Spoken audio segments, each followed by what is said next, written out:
और बार पढ़ेंगे पहला तीमुथियुस की किताब उसका 6वां अध्याय और उसका पहला दूसरा दोनों वचन को पढ़ेंगे।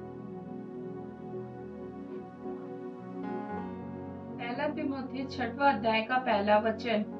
जितने दासता के जुए के नीचे हैं, जितने दासता के जुए के नीचे हैं, वे अपने अपने स्वामी को वे अपने अपने स्वामी को बड़े आदर के योग्य बड़े आदर के योग्य जाने। बड़े आदर के योग्य जानने पाए। ठीक है, तो एक व्यक्ति जुए के नीचे का मतलब होता है किसी के अधीन में काम करना।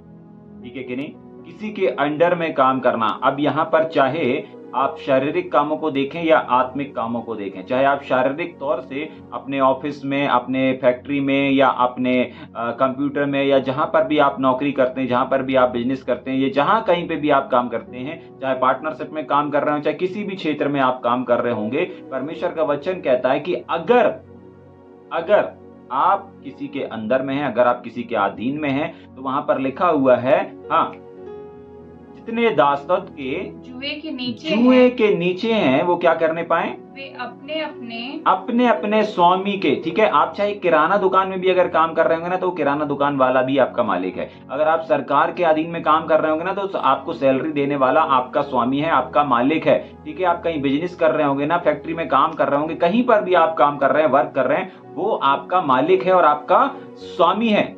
जैसे इस संसार में हमारे मालिक हैं, ठीक उसी प्रकार जैसे हम इस संसार में हमारे मालिक हैं, हमारे ऊपर हेड लोग हैं और हम उनके अधीन में काम करते हैं। ठीक है, ठीक ऐसे ही संसारिक, जैसे हम संसारिकता को देख रहे हैं, वैसे ही हमारे आत्मिक क्षेत्र में भी है। कोई ना कोई ऐसा व्यक्ति है जिसको देख करके हम काम कर रहे हैं, या जो कोई ऐसा व्यक्ति है जो हमको क्या कर रहा है, सिखा रहा है, हमको बता रहा है, हमको समझा रहा है। समझ पा रहे हैं? जैसे संसारिक रीति में हम काम करते हैं अलग अलग जगहों पर, अलग अलग फील्डों में, और हमारे ऊपर कोई ना कोई एक ऐसा व्यक्ति होता है जो हमारा स्वामी कहलाता है, जो हमें पैसे देता है। जाग रहे हैं? अगर आपका खुद का बिजनेस भी है, ठीक है, तो भी जितने भी लोग आपके साथ में काम कर रहे हैं, जाग रहे हैं? हाँ, आप किसी भी काम को क्यों ना कर रहे होंगे, लेकिन आप लोग बहुत बार सुने होंगे ना कि लोग जो खुद का बिजनेस करते हैं बोलते हैं कस्टमर क्या होता है, भगवान के समान होता है। जाग रहे हैं? कस्टमर किसके समान? ऐसे संसारिक में चीजें सुनी ना आपने? हाँ, कस्टमर किसके समान होता है? एक भगवान के समान होता है। क्यों उसको भगवान का दर्जा दिया जाता है ना? क्यों ऐसी कहावत चली हुई है? जाग रहे?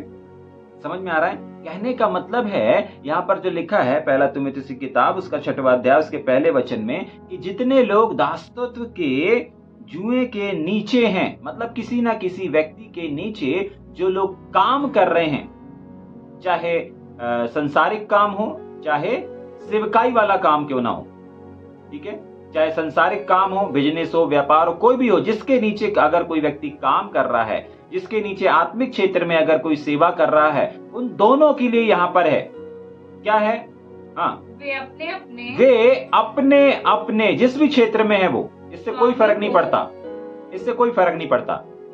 हाँ, अपने अपने स्वामियों को बड़े आदर के योग्य क्या करने पाए, समझने पाए।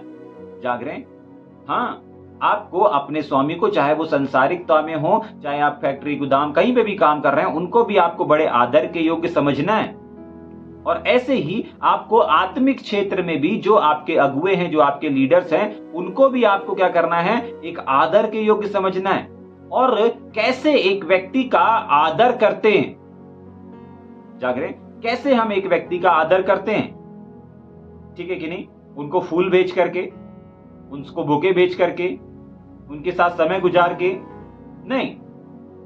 आप अगर अपने ऑफिस, बिजनेस, फैक्ट्री कहीं पर भी देखेंगे, तो आप अपने सेठ का, अपने बॉस का या अपने मालिक का, अपने स्वामी का अगर आदर करते हैं, तो कैसे आप प्रूव करेंगे?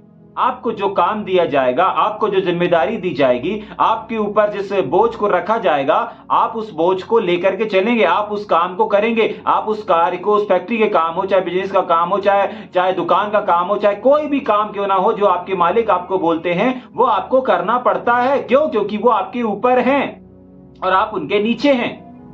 जाग रहे? हाँ, आपसे पहले वो हैं, वो एक बड़े बिजनेसमैन बन गए, वो एक बड़े सेवक बन गए, अब आप उनके नीचे हैं। जाग रहे?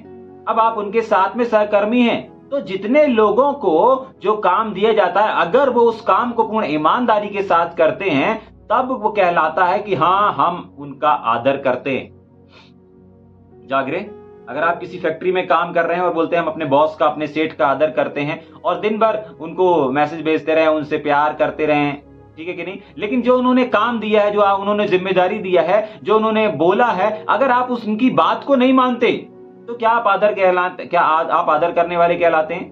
नहीं। किसी व्यक्ति की, विशेषकर अपने स्वामियों की बात को मानना उनका आदर करना कहलाता है। जाग रहे हैं भैया, हम तो पैर पढ़ लेते हैं, ठीक है, पैर पढ़ना आदर का एक चिन्ह है, ठीक है कि नहीं, लेकिन ध्यान से सुनिएगा, उनको दंडवत करना या उनको उनके सामने कम बोलना, ये सब अच्छी निशानियां हैं, लेकिन आदर करना किसको कहते हैं? कि जो आपको वो बोला जाता है उसको क्या करना है, आपको करना है। ठीक इसी प्रकार आत्मिक क्षेत्र में भी है, आत्मिक मंडल में भी है। जाग रहे हैं? हाँ, जब आप अपने लीडरों का क्या करते हैं, आदर करते हैं। कैसे आदर करते हैं? बातों को मानकर। यीशु मसीह ने अपने 4 सुसमाचारों में साफ इस बात को कहा, अगर तुम मुझसे प्यार करते हो तो मेरी बातों को क्या करोगे, मानोगे। जाग रहे हैं? और बाइबल में यह भी लिखा है कि यीशु मसीह, परमेश्वर जो है, वो प्रसन्न किसी भेंट से, किसी लहू से अब नहीं होता। पहले होता था, अब नहीं होता। अब हमारा जो परमेश्वर है वो अपने बात के माने जाने से प्रसन्न होता है। जाग रहे हैं? समझ में आ रहा है? तो बातों को मानना लोगों का आदर करने को, लोगों की रिस्पेक्ट करने को दर्शाता है। समझ पा रहे हैं? तो अगर आप अपने अगुए का, अपने लीडर का, अपने स्वामियों का, चाहे वो आपके विश्वासी हो चाहे अविश्वासी ही क्यों ना हो, अगर आप उनको बोलते कि नहीं हम आपका आदर करते हैं, आपका ऑनर करते हैं, तो आपके बोलने से नहीं पता चलेगा, इससे पता चलेगा कि आप उनकी कितनी बातों को मानते हैं। और आपका उनकी बातों को मानना ही ये प्रमाण है कि आप उनका आदर करते हैं, आप उनका ऑनर करते हैं, आप उनकी रेस्पेक्ट करते हैं। जाग रहे हैं? समझ में आ रहा है? उसके नीचे अगर हम पढ़ेंगे, उसके नीचे पढ़ेंगे क्या? ताकि परमेश्वर के नाम और उपदेश की निंदा ना हो। ध्यान सुनिए, अगर आप ऐसा नहीं करते, अगर आप उनकी बातों को नहीं मानते हैं, तो आपको मालूम है आपके जीवन से परमेश्वर का नाम ऊंचा नहीं किया जा रहा है, लेकिन आपके जीवन से परमेश्वर का नाम क्या हो रहा है, नीचे होते जा रहा है। और साथ ही साथ वहां एक और शब्द आया है, निंदा। क्या शब्द आया है? देश की निंदा ना हो। हाँ, परमेश्वर के सुसमाचार की क्या हो रही है, आपके जीवन से निंदा हो रही है। क्या हो रही है? निंदा हो रही है। कब हो रही है? जब आप उनका आदर नहीं करते। और आदर कैसे होता है? उनकी बात को मान करके। हो सकता है उनने कोई काम बताया, हो सकता है आपको कहीं प्रचार के लिए खड़ा किया हो सकता है आपको कुछ करने के लिए बोला हो, लेकिन अगर आप उस चीज को नहीं करते या नजरअंदाज कर देते या भूल जाते हैं, तो आप उनका ऑनर नहीं कर रहे हैं, परंतु आप उनका क्या कर रहे हैं? ऑनर नहीं कर रहे हैं, परंतु परमेश्वर के वचन का क्या कर रहे हैं? निंदा कर रहे हैं। कभी आपने सोचा है? आपको कोई फर्क नहीं पड़ता ना कि आप अपने अगुओं की बात माने, लीडर की बात माने, पास्टर की बात माने अथवा ना माने। हो सकता है आप बहुत हल्के में लेते होंगे, लेकिन आपका और हमारा परमेश्वर हल्के में नहीं लेता। जाग रहे? आपका और हमारा जो परमेश्वर है वो हल्के में नहीं लेता।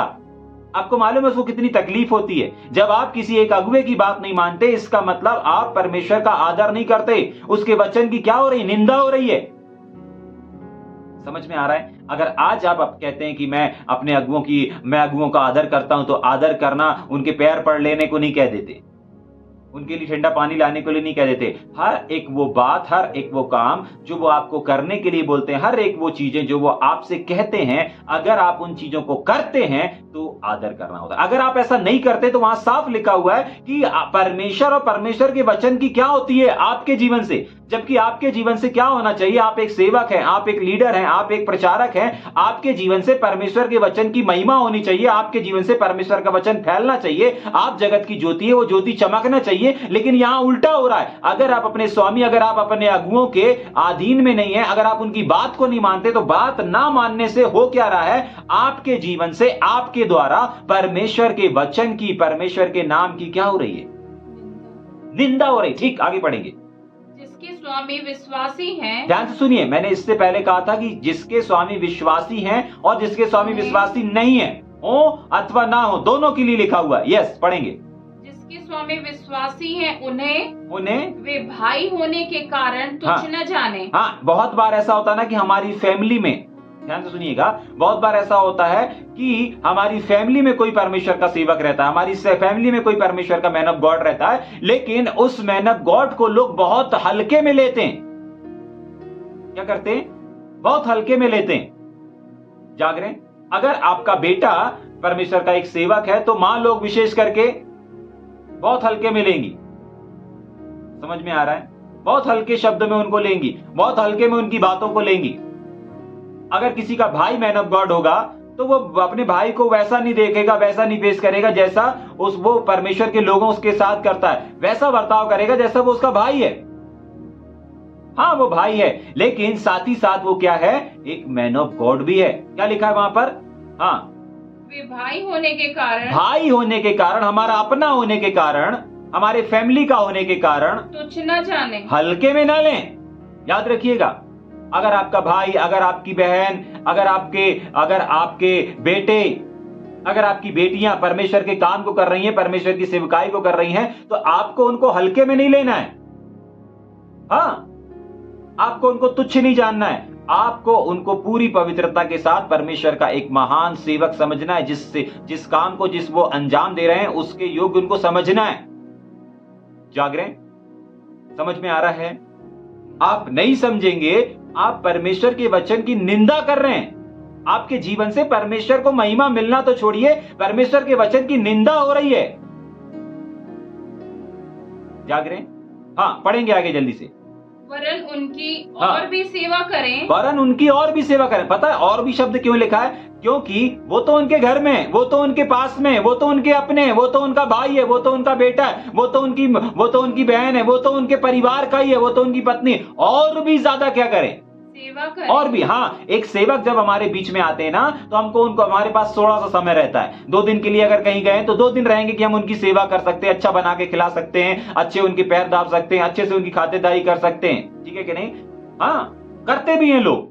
जाग रहे? लेकिन हमारे पास समय बहुत कम रहता है, क्योंकि कोई सेवक 3 दिन के लिए आते हैं, कोई सेवक 6 दिन के लिए आते हैं, कोई सप्ताह भर के लिए आते हैं, और एक दिन उनको वापस अपने शहर में जाना पड़ता है। तो हमारे पास बहुत कम समय ऐसा रहता है कि जब हम परमेश्वर के सेवक का क्या कर सकें? ऑनर कर सकें, आदर कर सकें।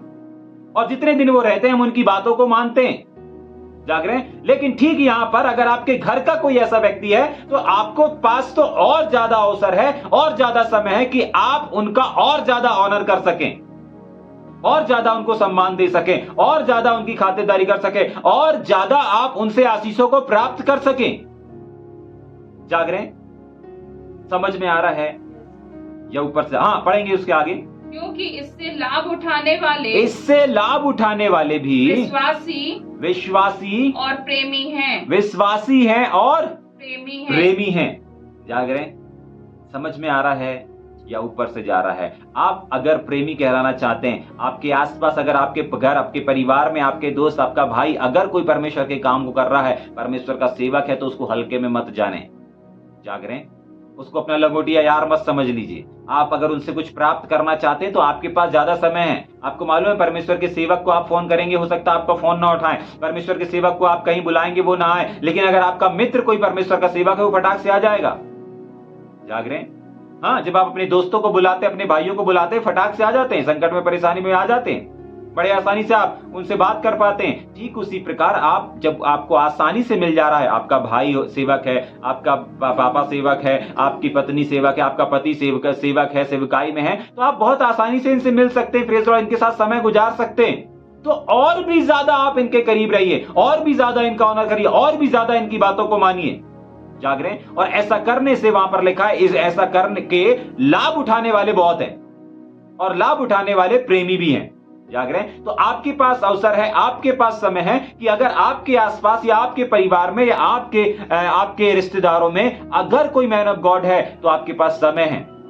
क्या जितने बड़े बड़े मैन ऑफ गॉड हैं, क्या इनके रिलेशन में लोग नहीं होंगे? क्या होंगे?